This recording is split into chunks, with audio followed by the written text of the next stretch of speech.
O assunto agora é novo paradigma de crédito para um consumidor consciente e digital. Para falar sobre esse assunto, chamamos aqui a este palco, o palco do Auditório Inovação, o sócio e CEO da DOC, Antônio Soares. Muito obrigado, muito obrigado. Pessoal, boa tarde. Sou Antônio Soares, sou sócio e CEO da DOC. Estou aqui com a minha colinha hoje, tenho muita coisa para falar, então decidi fazer uma cola. É um prazer estar aqui com todos vocês nesse evento. Acho que depois de todo esse tempo de pandemia, ter todo mundo junto, se abraçando. E tanta coisa aconteceu nesses últimos 3 anos, não só no nosso mercado, no segmento financeiro, com as nossas vidas. Esse evento mudou, eu também mudei bastante, aprendi muita coisa, tenho aprendido muita coisa ao longo desses últimos anos. E mais do que isso, hoje eu queria trazer aqui para vocês uma visão um pouco diferente daquilo que a gente está acreditando que será a próxima onda. Para a gente começar aqui, eu queria voltar um pouco no tempo. Eu não queria voltar 3 anos, eu queria voltar 30 anos. E depois eu vou mostrar para vocês por que isso é importante. Não sei se eu, pelo menos, me lembro das propagandas de cigarro, das propagandas de bebida, das propagandas de automóveis, onde o consumidor estava realmente em segundo plano. Onde, imagina, a gente... Era uma delícia, eu já andei num chiqueirinho de uma Variant, tá? Era uma delícia, mas hoje é inaceitável. E por que isso é inaceitável? Na realidade, porque existe uma mudança e ela não é só na indústria. Essa mudança está acontecendo em toda a cadeia de consumo. A gente não consegue mais imaginar isso. Então, a gente precisa cada vez mais de produtos e serviços mais claros, mais transparentes, mais alinhados com a necessidade daquele que vai receber o produto. Olha que interessante como esses cenários mudaram, né? Então, se a gente olhar a mesma indústria, e aqui a gente está falando de publicidades da mesma indústria, seja do cigarro, seja da bebida, seja de segurança. E por que isso aconteceu? Esse é o novo padrão. A gente tem um regulador olhando para isso, a gente tem cada vez mais as pessoas preocupadas com o meio ambiente. A gente tem modelos como o da Zait, que é bem interessante, que é um modelo baseado em honestidade. Você entra na loja, você pega aquilo, os produtos que você quer consumir. Você tem uma questão de conscientização de impacto no meio ambiente, de consumo energético, de energia limpa. E isso, hoje, é muito interessante. Eu vou contar uma história aqui. Essa geração que está aí, ela tem uma consciência coletiva muito diferente. Olha o que aconteceu com a sobrinha de uma amiga minha. Ela estacionou o carro e parou o carro com a roda em cima da calçada. Eu provavelmente falaria, arruma esse carro, você vai tomar uma multa. Essa criança falou assim, tia, tem gente que passa pela calçada, vai atrapalhar as pessoas. Percebam que isso está mudando. E essa é uma das coisas que, inclusive nós, as gerações, vamos dizer, mais antigas, a gente tem que desaprender algumas coisas. Então, essa questão da consciência coletiva, quando a gente vai para o nosso negócio, quando a gente vai para os nossos mercados, a gente tem que começar a olhar para isso. Hoje, é muito comum alguém falar assim, eu não vou comprar esse produto porque essa empresa está envolvida em alguma coisa ou ela faz mal para o meio ambiente. A sociedade começa a rejeitar produtos e serviços nocivos e complexos de decifrar. Produtos que sejam, de fato, difíceis de entender. E esse é um desafio que a gente tem de levar produtos para cada vez mais todo mundo conseguir compreender, comparar, qualificar, que é a famosa clareza, transparência. Esse movimento já começou a chegar no universo financeiro de pagamentos. E um pouco do que eu queria que vocês levassem daqui hoje é um pouco dessa reflexão.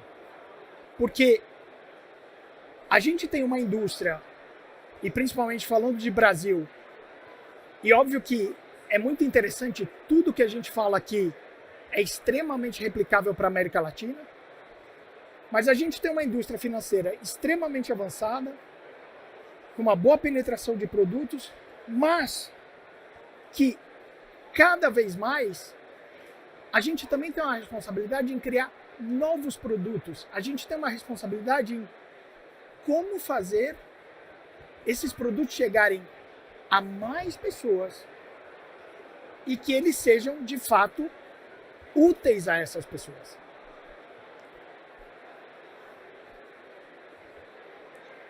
Quem aqui lembra do cartão de crédito que só tinha fatura pelo correio, né? Então, turminha pegava o slip, anotava, tinha gente mais organizada que tinha uma planilha. Aí quando chegava a conta, a famosa fatura, tinha que cortar com, às vezes, 11, 12 dias, porque tinha que imprimir, tinha que mandar pelo correio. Olha que coisa simples, que coisa interessante, como isso muda a vida da gente.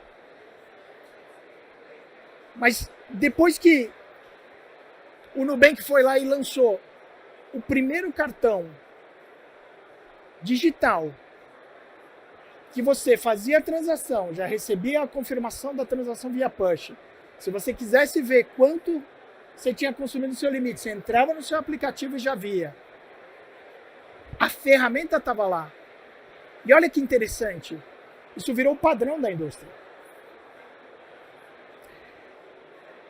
E o cliente e o consumidor, ele usa isso não só porque ele gosta do Nubank, porque aquilo faz bem para ele.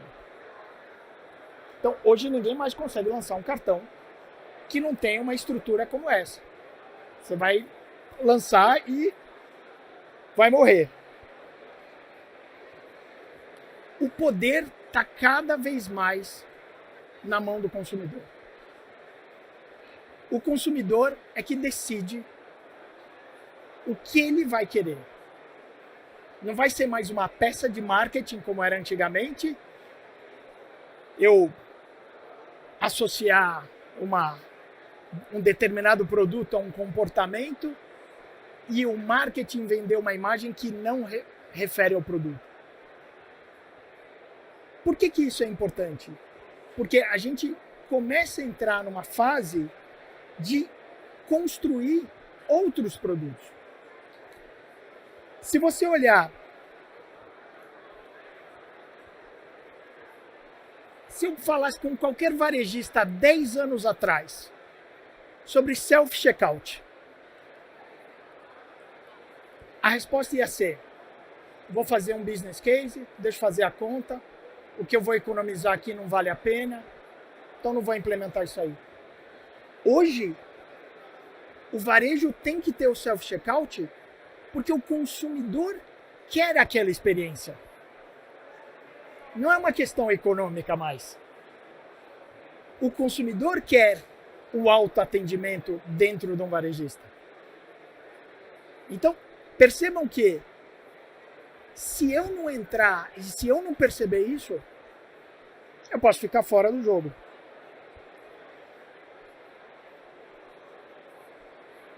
Vários movimentos impulsionaram essa primeira onda de inclusão financeira no país, né?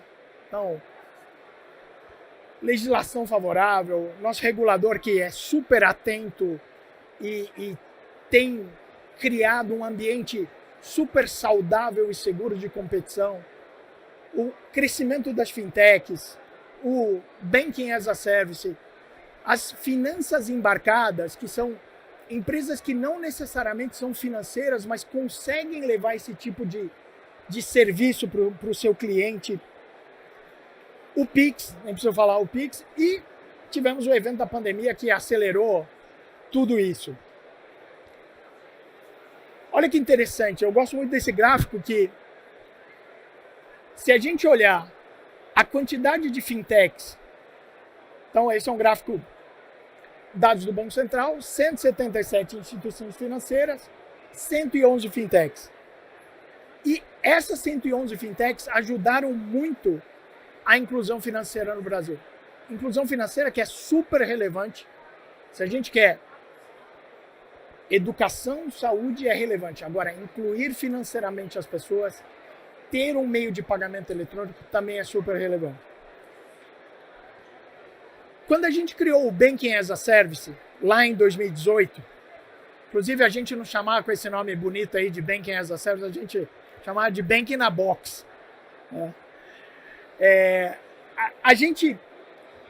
O nosso objetivo era como é que eu faço que qualquer empresa, qualquer tamanho, qualquer segmento consiga entrar nesse mercado, consiga prover serviços para qualquer cliente. E hoje, só para vocês terem uma ideia, quando a gente olha o 111, a DOC é uma das fintechs que está lá no Bacen, porque a gente é uma instituição de pagamento. Só que dentro da DOC tem outras 103 fintechs provendo serviço. E esse é o principal propósito aqui que nos motiva, que é como ajudar a inclusão financeira no país. E eu acredito que a gente está sendo bem sucedido aqui. O Embedded Finance aumenta a capacidade do negócio se relacionar com o seu cliente. Aqui são alguns exemplos. Não sei se alguém conhece o Bemol. O Bemol é um varejista do Amazonas. Assim, é um dos principais players de Manaus. E ele tem uma conta digital. Assim, eles estão incluindo financeiramente todos os clientes da Bemol. É um negócio impressionante. É isso que a gente está fazendo. E por que isso é importante? A equação, a cadeia para um varejista, a cadeia para uma empresa como Natura, como Boticário, esta relação que eles têm com os seus clientes, os serviços financeiros, eles são uma adição ao relacionamento com esse cliente. Óbvio que não dá para deixar de falar do Pix. O Pix é um fenômeno e, mais uma vez, aqui o Brasil está puxando esse trem. Eu acho que a gente começa a ver outras plataformas de pagamentos instantâneos em outros países. Mas eu acho que uma das coisas mais interessantes que eu vejo no Pix, eu imagino que vocês já tenham tido essa experiência, que é outro instrumento de democratização. Aquela história de você fazer uma transação com aquele pequeno lojista do seu bairro, ou com aquela pizzaria do bairro, e quando você fala o meio de pagamento, ele vem e fala assim, mas no Pix tem desconto. Olha que coisa sutil que está por aqui. Por que no Pix tem desconto? Porque o Pix é uma transação desintermediada, porque o Pix é fácil de usar. E percebam que aqui também o pequeno estabelecimento começa a ter o poder. Vamos olhar o pequeno estabelecimento como consumidor aqui. Ele está começando a falar para você, paga no Pix que é melhor. Melhor para você, melhor para mim, eu te dou um desconto. E aí a gente sabe que tem mais coisas para vir, Pix parcelado e tudo mais. A pandemia foi fundamental, acho que do ponto de vista de aceleração de adoção comportamentos digitais de pagamento. Então, em 2 anos a gente avançou no comportamento em 10. A gente teve o maior número de pessoas bancarizadas no período. Teve o trabalho da Caixa que foi fenomenal de botar o Caixa Tem na rua no tempo que eles fizeram. E o nível de adoção foi muito grande. Aí eu queria passar um pouco para falar um pouco do mercado de crédito. Quando a gente olha, ontem saiu uma pesquisa nova. Então, nível de endividamento continua elevado, maior parte das dívidas estão no cartão de crédito. Vamos lembrar que cartão de crédito, não estou fazendo apologia contra o cartão de crédito, mas cartão de crédito é um instrumento para tomar crédito complexo. Cálculo de juros, quando você entra no rotativo, aí você tem os parcelamentos compulsórios. Então, não é a melhor alternativa, dependendo da situação. Ainda quando você olha o nosso país, que tem um dos piores índices de educação financeira, onde o cartão de crédito é bom? O cartão de crédito é bom para quem tem controle financeiro, quem consegue saber exatamente quanto que eu tenho para pagar, quando eu vou me controlar. Agora, quando você não tem esse cenário, você tem um produto que acaba sendo nocivo. E eu nem preciso dizer que a gente já sabe o que fazer, né? A gente está aqui no evento da Febraban. Se alguém tiver a curiosidade de olhar a cartilha da Febraban, tá lá. Tá exatamente lá. Agora, como é que a gente leva isso aqui para novos produtos?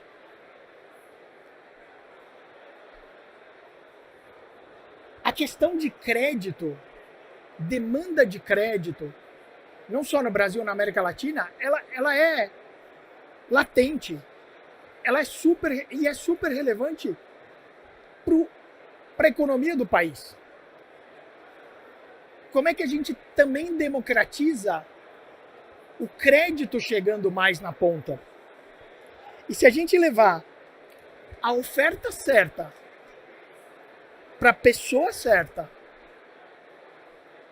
no momento certo também, quem conseguir fazer isso tem um bom negócio na mão.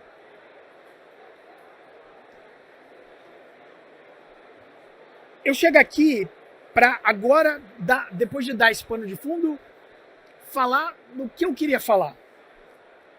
Para mim, o próximo passo da inclusão financeira é como é que a gente leva crédito para a ponta.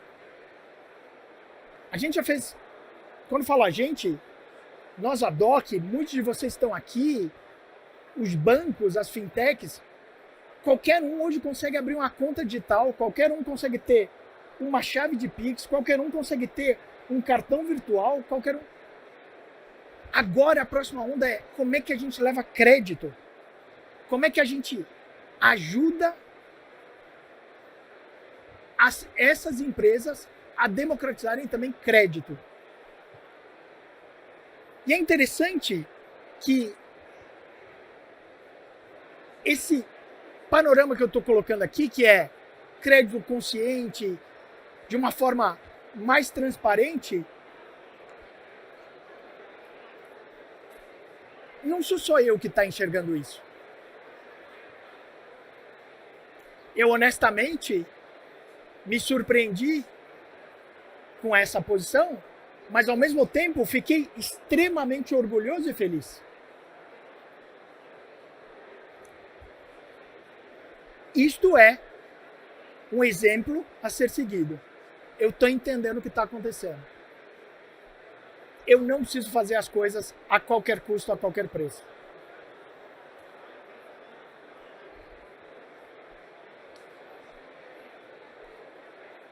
Eu vejo dois caminhos convergentes.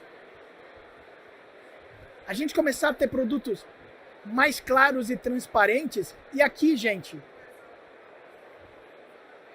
não vamos terceirizar a responsabilidade.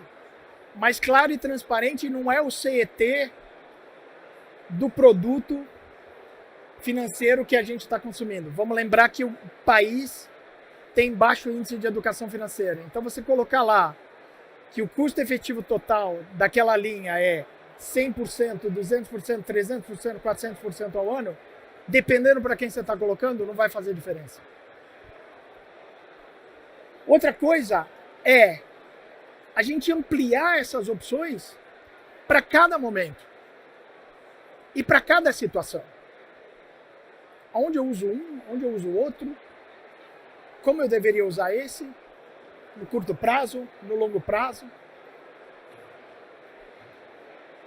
E criar alternativas para essas pessoas que recentemente incluíram nesse mundo de finanças digitais. Então a gente deve ter hoje, não me arrisco um número, mas uma quantidade imensa de contas digitais e que com certeza alguém ali precisando de um crédito certo, no momento certo, na hora certa. Aqui tem um terreno fértil, não é só para fintech, é para todo mundo. E aqui, para mim, é talvez o grande passo que a gente vai passar a viver. A gente começa a entender que a gente tem um ecossistema onde cada um pode contribuir com um pedaço. A gente começa a entender que cada um tem a sua especialização, cada um tem a sua função.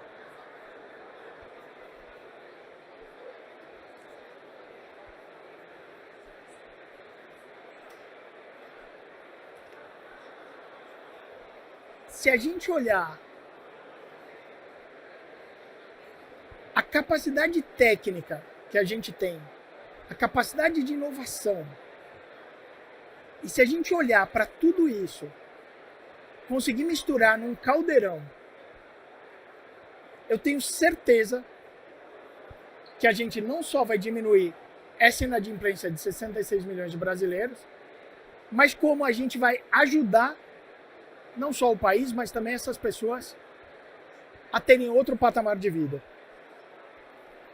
Quando aqui, eu acho que é um ponto importante para eu citar, que é a gente sempre conversou, quando a gente fala de fintech, grandes bancos, esse é um momento que eu chamo de competição, colaboração e competição. Quando a gente fala de bancos digitais, não é só simplesmente uma conta digital, não é só simplesmente uma conta digital com cartão de crédito. Tem outros produtos. Posso ter uma hipoteca, posso ter um financiamento de veículos, posso ter uma série de linhas. Quem faz bem isso hoje? Por que eu não pego quem faz bem e conecto com quem está lá com o cliente? É isso que eu estou chamando de competição. Então, o que eu queria dizer aqui para vocês é: a gente está muito feliz de ter participado dessa primeira onda de inclusão financeira, essa enxurrada de contas digitais, e a gente quer abrir aqui hoje o que a gente chama segunda onda, que é como é que a gente vai levar crédito para essa turma. Crédito bom, crédito saudável, crédito para muita gente. Então, esse é meu chamado aqui para vocês hoje.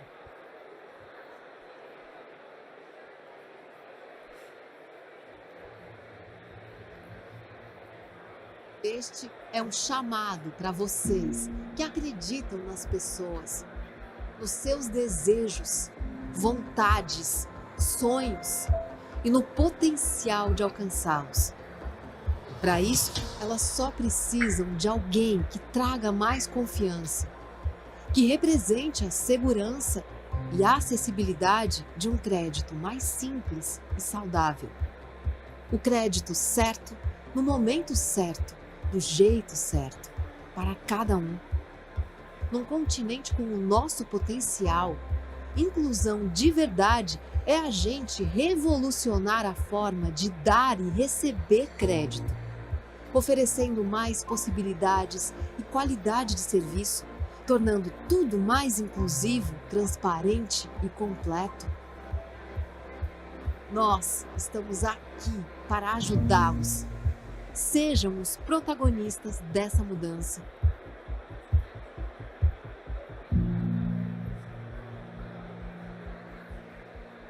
Muito obrigado e boa tarde.